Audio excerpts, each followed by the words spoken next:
Assalamualaikum warahmatullahi wabarakatuh. Sebelum kita memulai pembelajaran, alangkah baiknya kita membaca Al-Fatihah dan doa sebelum belajar. Yuk, pada anak-anak bersama-sama. Uh, A'udzu billahi minasyaitonir rajim. Bismillahirrahmanirrahim. Alhamdulillahirabbil alamin. Arrahmanirrahim. Maliki yaumiddin. Iyyaka na'budu wa iyyaka nasta'in. Ihdinas syiratal mustaqim. Syiratal ladzina an'amta 'alaihim ghairil maghdubi 'alaihim waladdallin. Amin. Bismillahirrahmanirrahim. Raditu billahi rabba wa bil islami dina wa bi Muhammadin nabiyyan wa rasula. Rabbi zidni ilma warzuqni fahma. Amin. Nah, apa kabarnya anak-anak pagi hari ini? Alhamdulillah. Semoga senantiasa diberi kesehatan oleh Allah Subhanahu wa taala. Sebelum kita memulai materi, Bapak absen dulu nggih. Apakah ada yang nggak masuk? Oh, Andi nggak masuk. Kenapa nggak masuk dia? Oh, sakit. Ada suratnya? Oke, oke. Yang lain, apakah ada yang izin? Oh, cukup Andi, ye. Oke. Nah, pada pagi hari ini Bapak akan menerangkan tentang materi bersyukur atas nikmat Allah Subhanahu wa taala. Nah, Bapak akan menayangkan slide PPT. Silakan kalian mencatat jangan cuma ditonton, tapi catatlah inti-intinya di buku catatan kalian biar bisa untuk bahan bacaan nantinya. Baik, silakan ditonton. Bersyukur kepada Allah. Materi kali ini menjelaskan tentang bersyukur atas nikmat Allah Subhanahu wa taala dalam Quran surat Asy-Syuruf ayat 9 sampai 13. Sebelumnya mari kita membaca bersama-sama Quran surat Asy-Syuruf ayat 9 sampai 13. A'udzu billahi minasyaitonir rajim. Bismillahirrahmanirrahim. Wala in sa'altahum man khalaqas samawati wal arda layakulunna khalaqahunnal azizul alim. Alladzi ja'ala lakumul arda mahdan wa ja'ala lakum fiha subulan la'allakum tahtadun. Walladzi nazzala minas samaa'i ma'an biqadarin fa'asyarna bihi baldatan maitan kadzalika tukhrajun. Walladzi khalaqal azwaja kullaha wa ja'ala lakum minal fulki wal an'ami ma tarkabun litashtawu ala duhurihi thumma tadhkuru ni'mata rabbikum idza idza stawaitum alaihi wa taqulu subhanalladzi sakhkhara lana hadza wa ma kunna lahu muqrinin.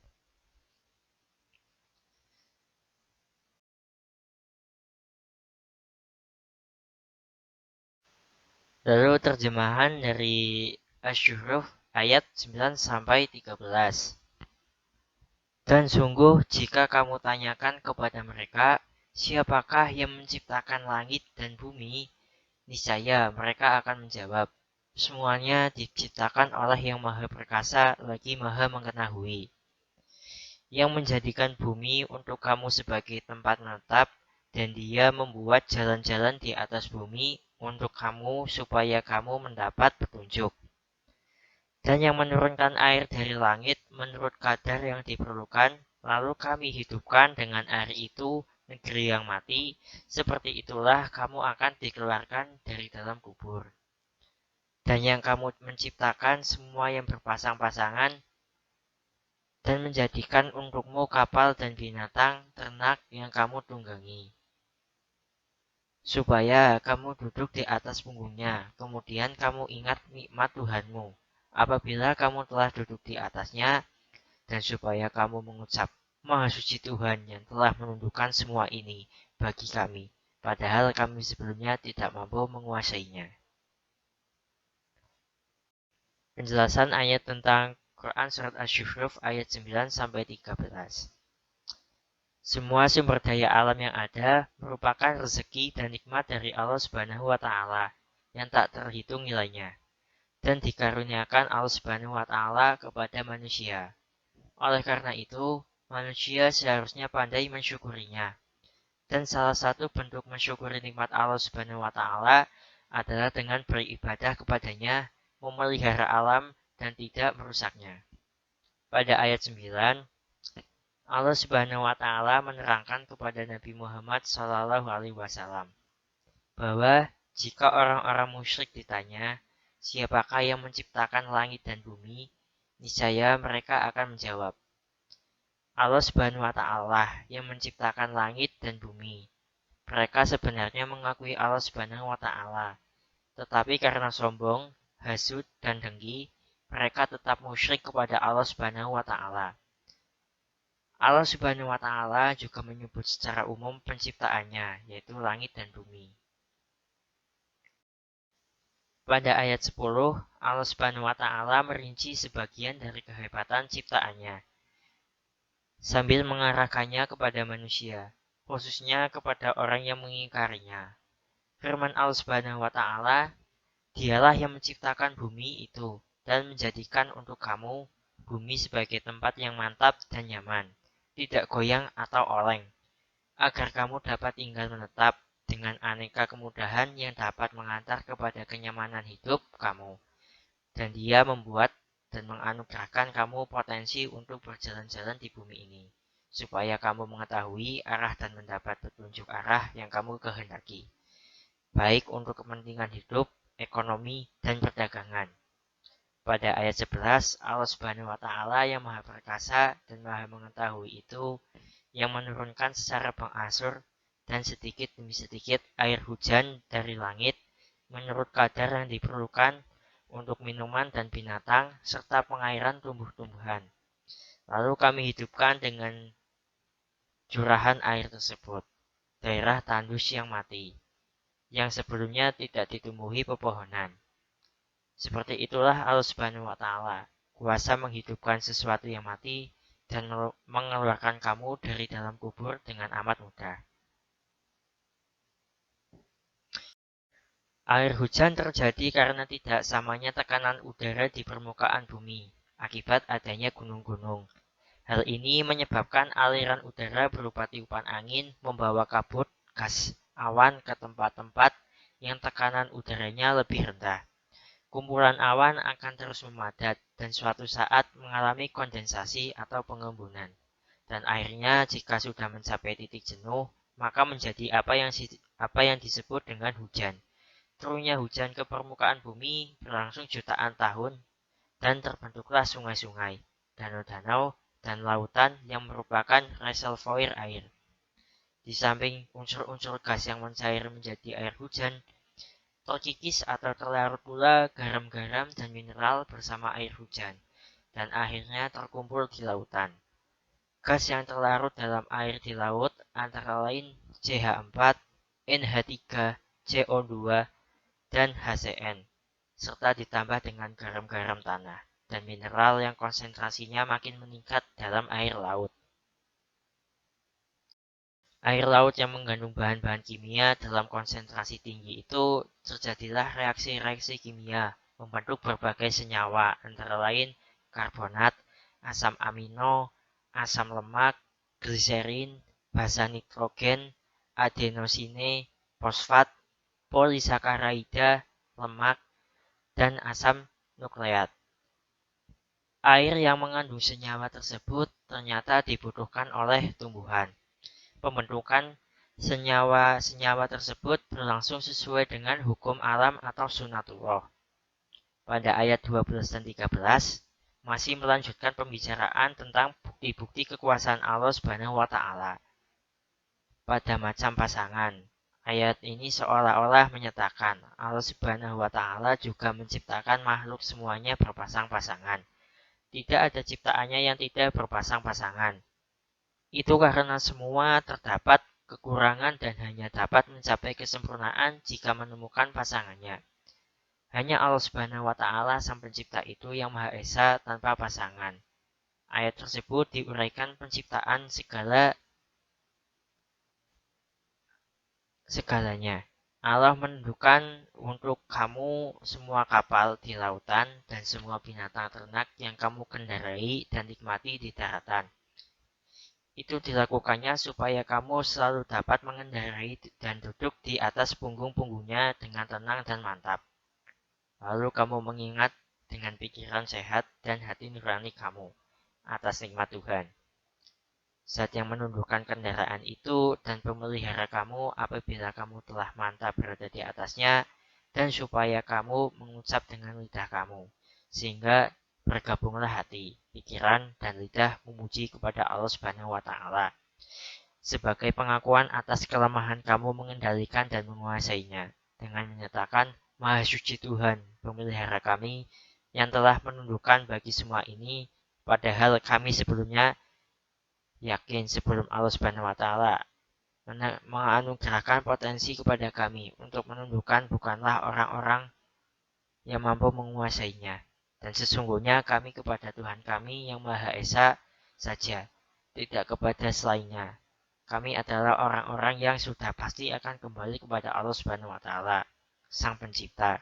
Dan setelah kematian, kami semua akan dibangkitkan dan mempertanggungjawabkan semua amal kami. Maksud dengan berpasangan bukan saja jenis makhluk hidup, tetapi dapat mencakup benda-benda tak bernyawa. Dari segi bahasa, kata azwaj adalah bentuk jamak dari kata zauj, yakni pasangan. Kata ini dapat digunakan untuk masing-masing dari dua hal yang berdampingan atau bersamaan, baik jantan maupun betina. Binatang, termasuk binatang berakal yakni manusia, dan juga digunakan menunjuk kedua yang berpasangan itu. Dia juga digunakan menunjuk hal yang sama bagi selain binatang seperti alas kaki. Keberpasangan tersebut bisa akibat dari kesamaan dan bisa juga karena bertolak belakang.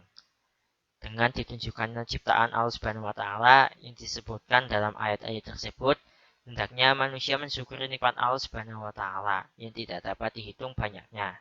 Seandainya air laut dijadikan tinta untuk menulis nikmat Allah Subhanahu wa taala, sampai laut itu pun kering, maka nikmat Allah Subhanahu wa taala belum tertulis semuanya. Selanjutnya yaitu perilaku orang yang bersyukur atas nikmat Allah Subhanahu wa taala. Yang pertama, selalu mempercayai sepenuhnya terhadap adanya Allah Subhanahu wa taala. Dia zat yang Maha mengetahui yang menciptakan segala sesuatu. Yang kedua yaitu selalu senantiasa bersyukur kepada Allah Subhanahu wa taala atas segala nikmat yang Dia berikan. Yang ketiga, senantiasa bersyukur dan berdoa ketika naik kendaraan. ketika akan menaiki kendaraan, orang tersebut selalu ingat dan berdoa kepada Allah Subhanahu wa taala supaya dihindarkan dari hal-hal mara bahaya dan selamat sampai tujuan.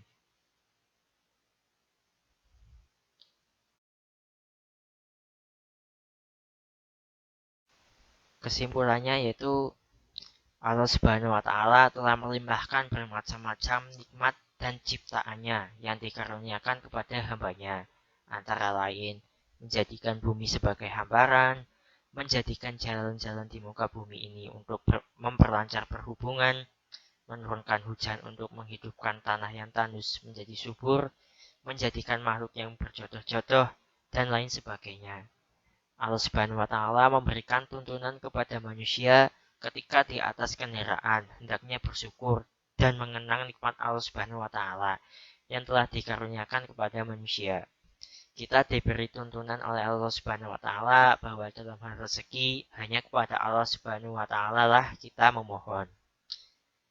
Lalu kita juga harus wajib bersyukur atas nikmat Allah Subhanahu wa taala.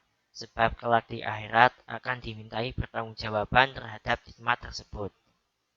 Orang yang paling banyak bersyukur kepada Allah Subhanahu wa taala adalah orang yang banyak berterima kasih kepada sesama manusia. Baiklah, itu tadi PPT yang telah Bapak tampilkan.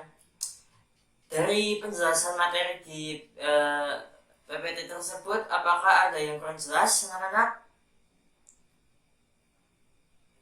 Wah, ini diam semua nih, berarti nggak ada yang bertanya, berarti sudah paham semua.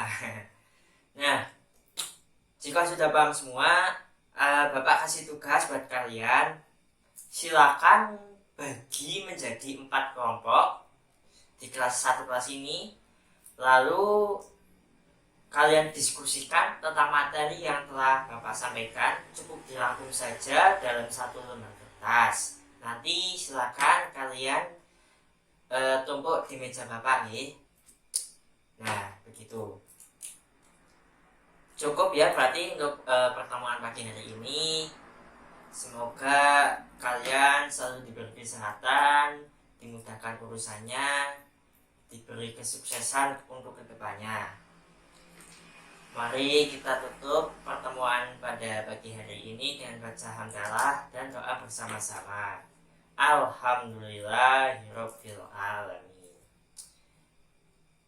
Bismillahirrahmanirrahim.